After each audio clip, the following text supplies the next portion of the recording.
panauhin sa hapong ito ano ho. Ito ay kakaiba sapagkat ang ating panauhin po ay isang judge, ano ho, isang huwes. At hindi lang yan, siya po ay nabigyan ng parangal, ano ho, ng Philippine Finest Business Awards, ano ho. Outstanding Regional Trial Court Judge Award. Mga kababayan po, ano ho, mapanauhin po natin ngayon, walang iba kung hindi si Judge Tarcelo Sabari Jr., si Attorney Tarcelo Sabari Jr. Maayong hapon, magandang hapon. Attorney Sabare, live po kayo ngayon dito sa Bistag in Action sa Media House Express. Si Dodong Alan po ito. Good afternoon po. Good afternoon, Dodong. Good afternoon po, Judge. Oy. Yes. Yes, Judge. Saan ang mga Sabari, Judge? Mawalang galang po. That is actually originally from Samar. Samar. Oh, maharam ka bagyakan. I grew up in Biliran already, in Culaba, Biliran. Aha. Judge, maharam ka magwaray? Maharam ka magwaray? Maarap ko waray, definitely. Ay, okay. Hiyak liwat, taga-Samar liwat ako, ipinanganak ka Dolores, Eastern Samar. Is that so? Oo. Ikaw hain ka hakuan, ha Samar? Hain ka ha Samar? My court, you mean my court? Because I'm actually residing in Tacloban City. Tacloban. But I'm the presiding judge of the Regional Trial Courts, Branch 30, Basay Samar. Then Regional Trial Court, Branch 3, Giwan Eastern Samar, Giwan. And I have 3 courts. The third one is RTC, Branch 27, Catbalogan City, Samar, Dodong. Opo, kabayan ngayon, kababayan ko pala si Judge Sabari. Basta mga taga-Samar, mga gwapo. Okay. Thank you.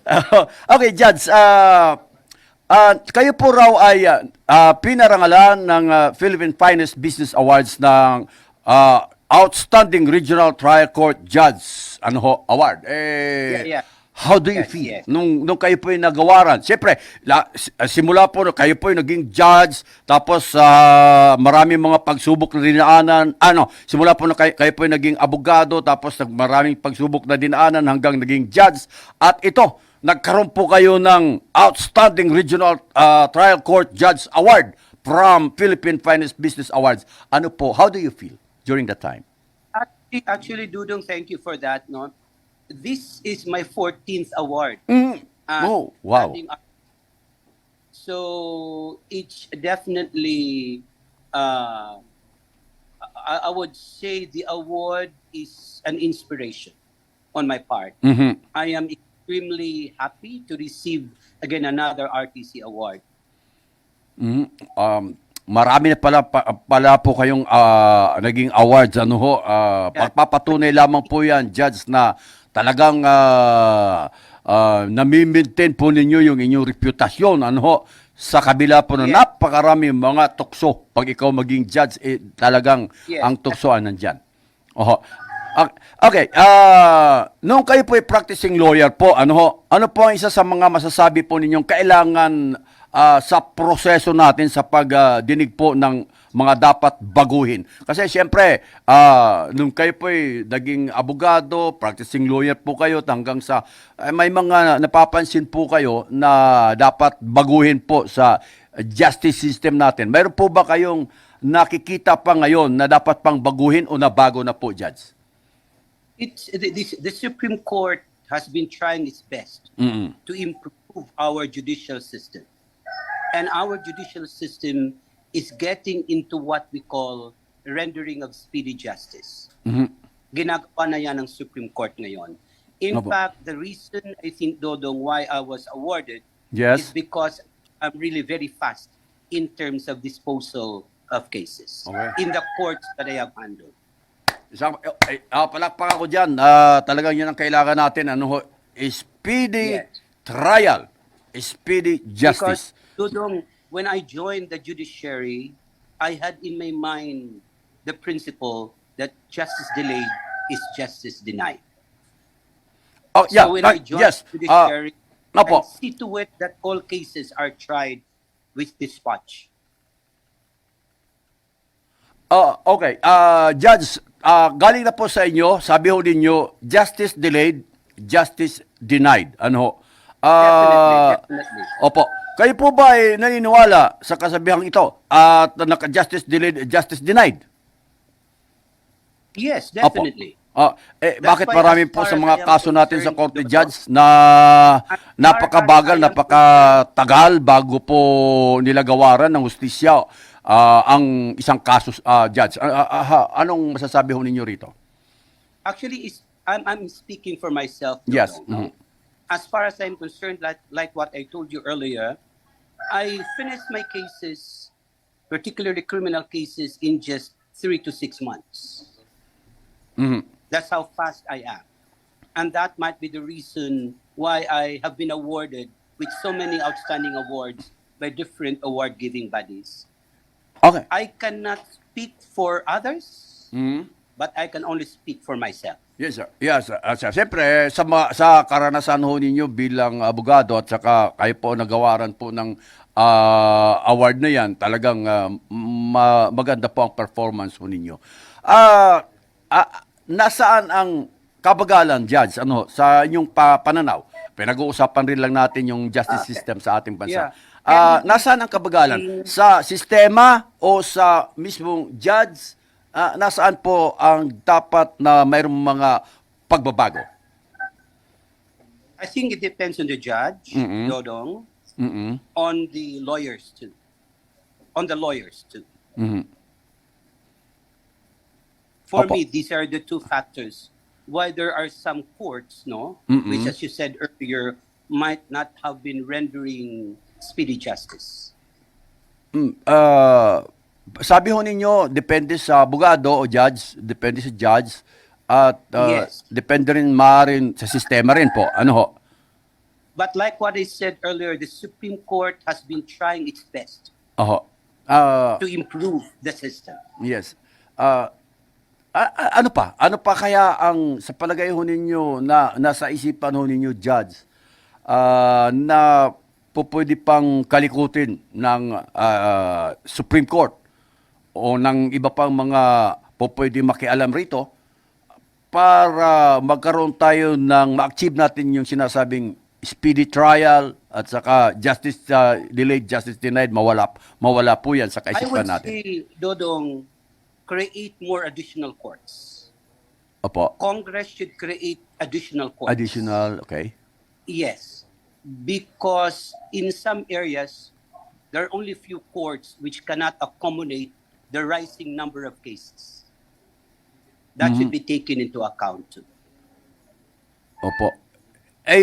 Isa pa sa mga nakapagpapabagal, Judge, no, yung mga taktika ng mga abogado na kung ano-anong mga motion for reconsideration, kung ano-anong mga Actually, Dodong, motion. it depends Oh. on how the judge handles Ayun. the case. Ang judge nakakatulong Depends dyan. on how the judge handles Opo. the case. Yes. Malaking bagay ang isang huwes para makatulong doon ho sa speedy trial para ma-achieve ito kahit na yung mga abogado gumagawa ng mga delaying tactics, ganun po. I agree with you 100%. It depends on the judge. Like what I said earlier. Opo. Like me, I control the proceedings. Tama.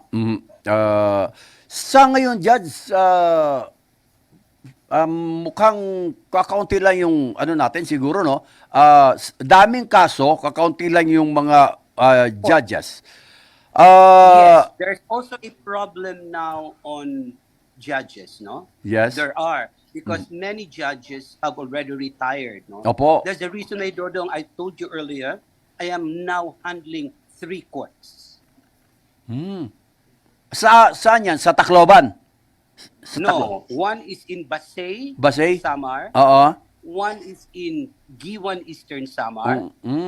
One is in Catbalogan City, Samar. I actually divide the time. But even if I am handling 3 courts, I can still dispose of the cases with utmost speed and dispatch. Like what I said, it depends on the judge. Wow. Okay, Judge, pwede naman siguro sabihin ho ninyo, no, total, kayo naman po pinag-uusapan natin dito. May backlog pa po ba tayo ngayon sa yung mga kaso na hinahawakan? None, no more. Wala. Wow! Oh. Except, however, Dudong, Oo. in Catbalogan City, because I just started hearing this June, but I am trying to already solve these backlog cases. But as far as Basay is concerned and Giwan is concerned, zero backlog cases. Wow, kaya maswerte kayo diyan sa sa Basay, sa And Giwan. ang Giwan. And Giwan. Oh, yung Yeah. ang pronunciation ng Basay sa amin noon nung maliliit pa kami, Basay. It's Basay, but Basay. we actually pronounce Basay. Oo, not Basay. Oh, Basay. Oh, kasi ako maaram ito kay taga-Istiman ako. Okay. Walang backlog sa Basay, walang backlog sa Giwan. Wala. Sa Tacloban, dahil bago pa lang kayo, kahit pa paano mayroon. No, Saka Catbalogan. Katbalogan. Catbalogan City. Katbalogan. Malaking Yeah, I'm trying syudad rin to- naman ng Yeah. Katbalogan. I'm giving priority to cases which were not decided for a long time now.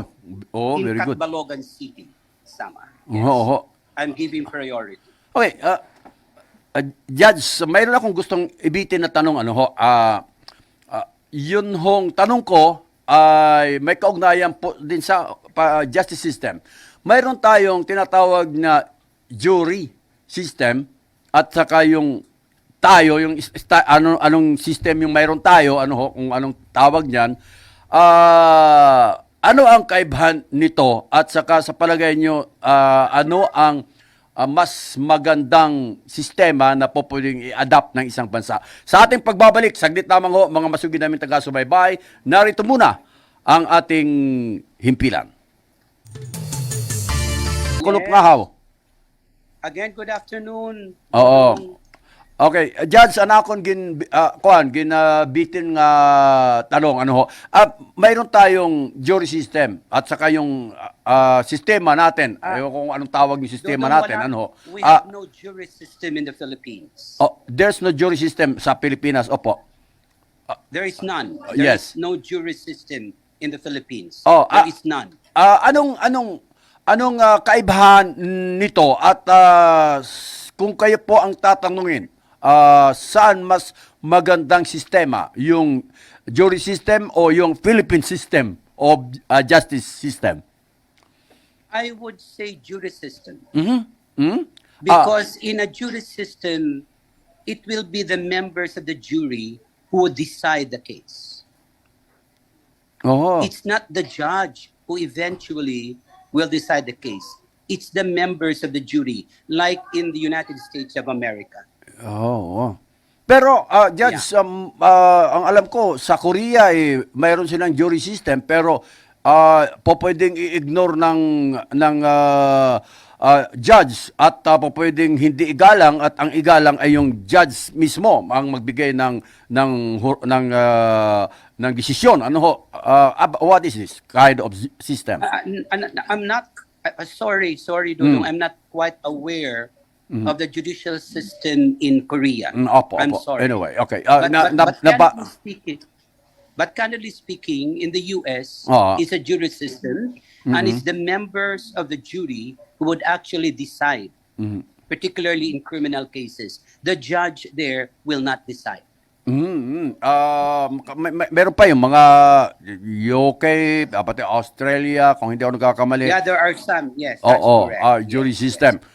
Bakit sa palagay ho ninyo mas maganda ang jury system kaysa sa sistema natin ngayon? Samantala yung jury system mayroon hong mga maraming magde-decide, samantala yung isang judge, iisa lang siya, pwede niyang desisyonan agad.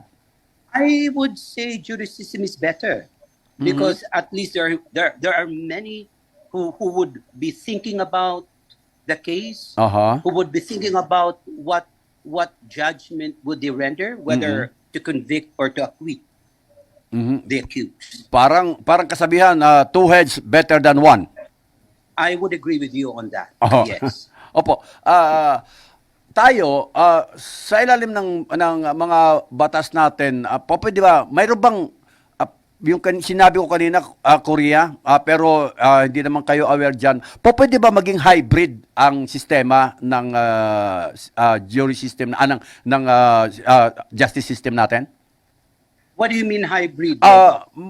Mayroong pagka-jury at mayroon namang pwedeng ang tawag Philippine style of justice system. Pwedeng pagsamahin yung dalawa o talagang either dito tayo sa jury system o Philippine system of justice. Yeah, for me, it's either jury system or Philippine justice system. But like what I said, it has also to adjust to our culture. It has to adjust to our culture. Opo, nasa The kultura. judicial system should adjust to our culture. Aha. Okay, Judge, yung jury system, gaano karami sila? Alam niyo po ba kung gaano sila Ang karami? hindi ko lang, I know there are many, but I don't know the number. Because if I'm not mistaken, the members of the jury are actually taken from all sectors of the society. If I'm not mistaken. Parang may representation, My representation yes. from different sectors of the place. Opo. Mas mabilis ba mayroon tayong inaasahang speedy judgment dahil sa jury system kaysa sa sistema natin? If you base it on the US jury system, definitely it's very fast. It's faster. Okay, Judge. Sa mga nakikinig po sa atin ngayon, ano ang pwede ninyong ibahagi doon sa ating mga mag-aabogado o abogado na sa pagtakbo ng kanilang career, para makamit nila yung kanilang pangarap kagaya po sa nangyari sa iyo? Like what I said, if you want to become a lawyer, you really have to study hard. Okay. Yes. And if you're already a lawyer, you also have to study all the time. You go to the court prepared. Okay. Don't go to the court if you are not prepared. You know the facts of your case and the law of your case before going to court. Because at the end of the day, Dudong, if you are not prepared with your case, you are not rendering justice to your client. Yes. Magandang advice yan sa mga mag-aabogado, mga abogado na. Curious lang po ako, Judge, Because no? Dodong, Opo. law kasi is a continuing process. There is no end to it. It's a continuing education. Even yes. as judges, we study all the time to keep abreast with recent law developments. Siguro kayo There's po... no end to study. Yes. There's no end to study.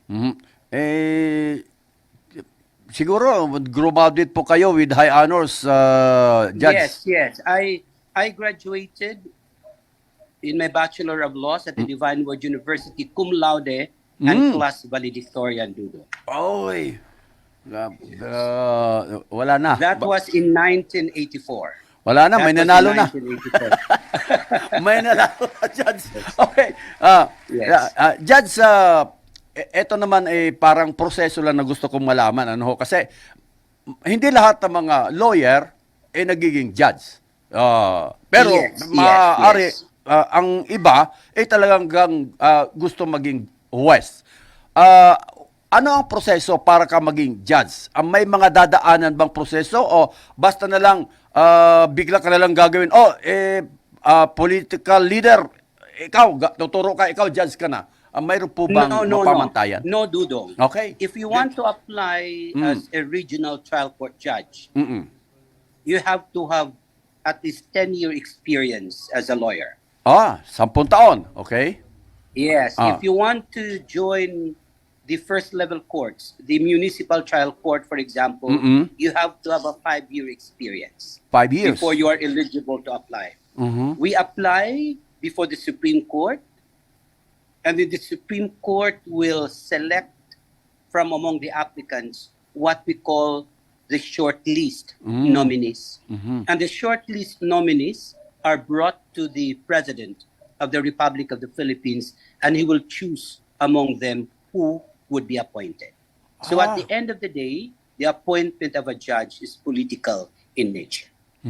Pero mahabang proseso. Hindi ho It's basta-basta a pala. long process. Mm-mm, It's a long process. Kahit sabihin natin, dahil sa politics, malakas ka pa sa presidente, pag hindi mo daanan yung sinabi ho ninyo, hindi po pwede siya Yes, i-appoint. that's correct. Oh, okay. Because you are also the Judicial and Bar Council will actually screen all the applicants before they will select the shortlist nominees and bring this to the office of the President.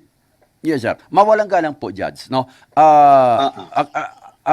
Ikaw mismo, are you qualified now na maging associate justice? Parang gano'n.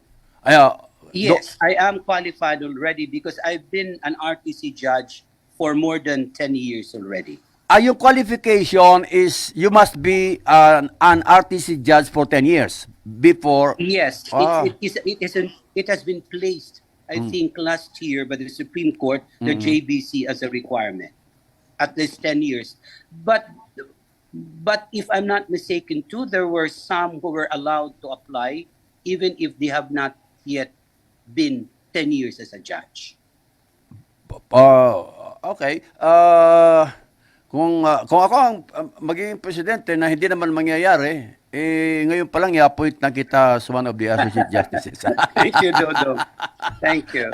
Galing. And furthermore now, meron pa pala akong isang sabihin. Sige, go. If you want to apply now as a judge, you have now to take the pre-judicature program of the Supreme Court.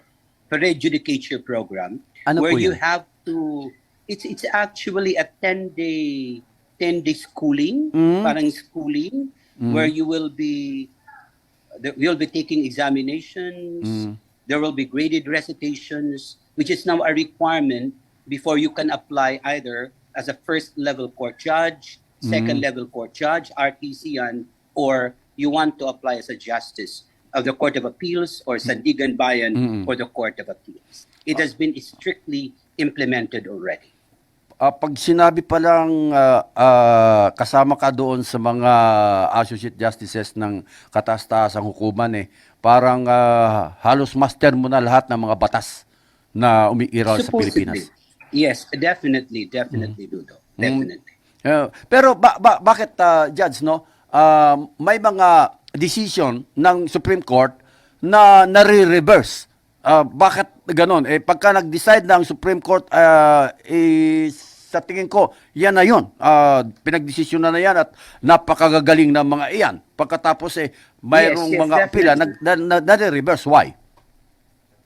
What do you mean reverse? Nababago Because yung if the- decision If the court decides, like any other court, Dudo, like any other court, when we render a decision, except a decision of acquittal, or when we render a decision, whether it's a civil case or a criminal case, the losing party has 15 days to file a motion for reconsideration. Did you get me? Yes. Maybe along the way, the judge might have committed a mistake in the appreciation of the law and the facts applicable. That's why we have what we call a motion for reconsideration. If the judge finds out that indeed he committed an honest mistake, then we can actually reverse our decision. The same holds true also with the Supreme Court. Decisions of the Supreme Court are also subject for motions for reconsideration. Opo. Hanggang ilang beses po pwede makapag-motion Only for one. reconsideration? Only one. Only one. Only one. Yes. Oh, Only one motion for reconsideration. Okay. Pati rin sa mga lower courts o Definitely. Yes. Okay. Yes. the lower courts. Alin niyo po, Judge, pasensya ka na. Talagang wala akong alam dyan. Ngayon ko lang nalalaman yung mga tinatanong ko sa iyo. At saka, tamang-tama kayo po ang tinatanong namin sapagkat maalam na po kayo diyan sa batas. Kumusta na yan kuan? Dito naman tayo sa lighter side. Kumusta na yan kuan? Basay sa Giwan at liwat Katbalogan. It's Kumusta na? Okay. Giwan is okay. Uh-huh. Basay is okay. Katbalogan is okay. Oh, Giwan is definitely a nice place, Dodong. Giwan is a nice place. Yes, ang Beach ganda ng Giwan, Ang ganda ganda. ng mga dagat diyan, ako, pagkain diyan, Yes. seafoods. Surfing. Fish surfing. in Giwan. Oo. Yes. Ako taga Dolores, pero wala pa makakadaha Giwan. Hindi pa ako nakakapunta ng Giwan, pero Okay. marami nagsasabi. Maging mga magulang ko nagsasabi na beautiful place Yeah, ang Giwan. Giwan is a nice place. Yes, Giwan is a nice place. Mhm. Pero yung Katbalogan maraming beses na ako diyan kasi diyan ako dumadaan bago pumunta ng Dolores sa Katbalogan. Yeah, that's correct. Yes. Judge, damo nga salamat imo panahon congratulations kayo Thank po you. ay And- nabigyan ng award at napakaraming award na pala. Thank you so much, Dodo. I hope to meet you someday, Dodo. Yes, I hope to meet you someday. so do I, Judge, isang karangalan na isang waray nun, so gadai mo nga na kilala ko, naging kaibigan ko, kahit man lang sa himpapawid, ang isang judge Thank you.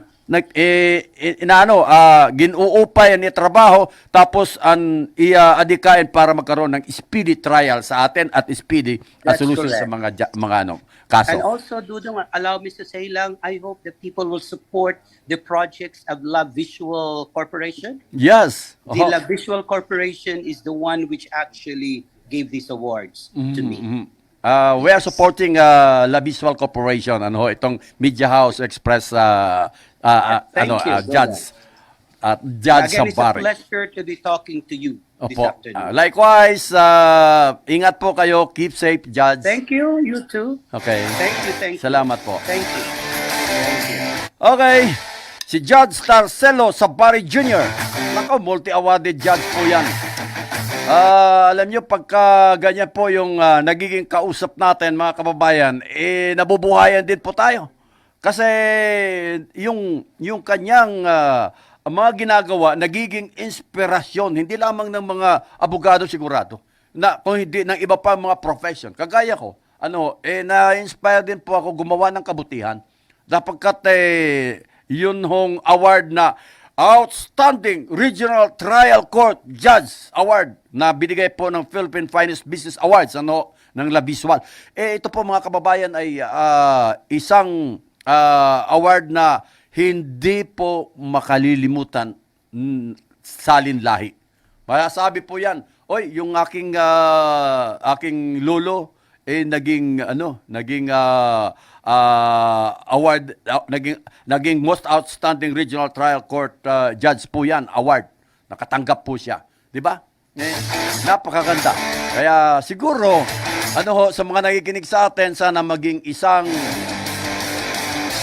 magandang halimbawa po ito at inspirasyon sa atin lahat. Pwede ba natin